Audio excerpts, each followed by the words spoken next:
The Dagger in the Dollhouse.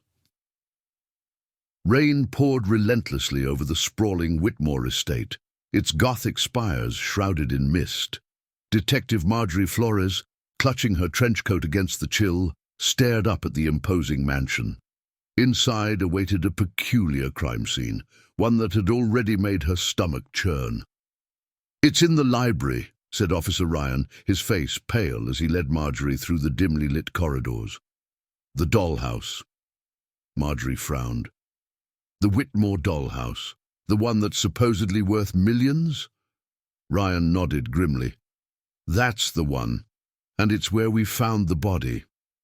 The library doors creaked open, revealing a cavernous room dominated by an ornate, life-sized dollhouse. At nearly 8 feet tall, its miniature rooms were intricately furnished, each detail painstakingly accurate, from the gilded wallpaper to the crystal chandeliers. But the macabre centerpiece now commanded attention. A hidden compartment had been revealed, and inside lay the lifeless body of Henry Whitmore, the mansion's eccentric owner. "Cause of death?" Marjorie asked, stepping closer.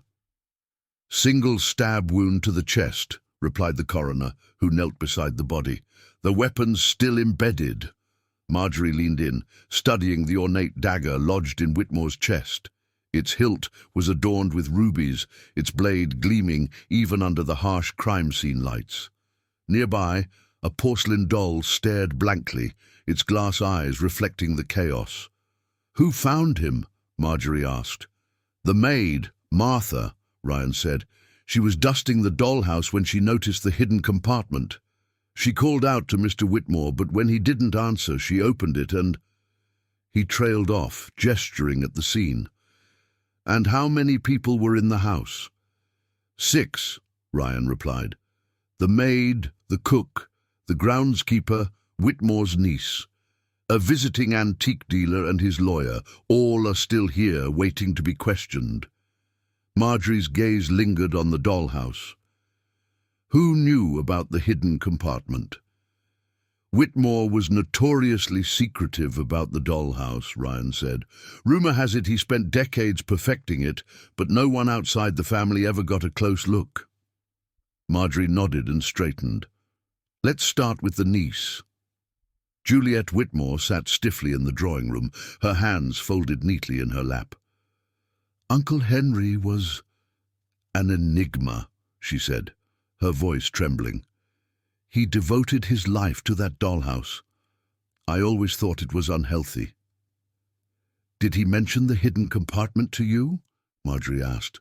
Juliet shook her head. "Never, but he was paranoid. He said the dollhouse held secrets that could ruin lives." "Whose lives?" Juliet hesitated. "I don't know. He was prone to exaggeration." The antique dealer, Vincent Carr, was next. He adjusted his round glasses nervously. "I'd only just arrived for an appraisal," he explained. "Mr. Whitmore wanted to insure the dollhouse. He didn't mention anything about a hidden compartment, though." "Did you see him argue with anyone?" Carr hesitated. "Not argue, exactly. But his lawyer, Mr. Grayson, seemed tense. They had a private discussion shortly before the body was discovered." Grayson, a sharp-suited man with a permanent scowl, scuffed his polished shoe against the floor as he spoke. "Yes, we spoke. Mr. Whitmore had recently revised his will." "Revised it how?" Grayson's lips thinned. He was leaving the dollhouse to his niece. The rest of the estate would go to various charities. It didn't sit well with some. Marjorie's thoughts churned as she stood once more before the dollhouse. She peered into the miniature rooms, then crouched to examine the hidden compartment. A faint glimmer caught her eye. "Ryan," she called, "look at this." Embedded in the velvet lining of the hidden compartment was a single tiny shard of glass.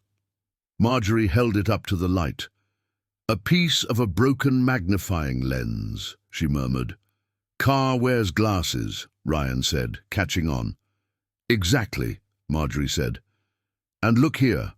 She pointed to faint smudges on the compartment's edge. "Dust disturbed by fingerprints. Whoever opened this compartment was searching for something. Under questioning, Vincent Carr crumbled. "I didn't mean to kill him," he sobbed. "He discovered I was planning to steal the dollhouse. He confronted me, and in the heat of the moment I grabbed the dagger." "And you hid the body in the dollhouse?" Marjorie pressed. Carr nodded miserably. "I panicked. I thought no one would find him there." As Carr was led away, Marjorie cast one last glance at the dollhouse. It had been Whitmore's obsession, his masterpiece. But like so many things born of obsession, it had become his downfall.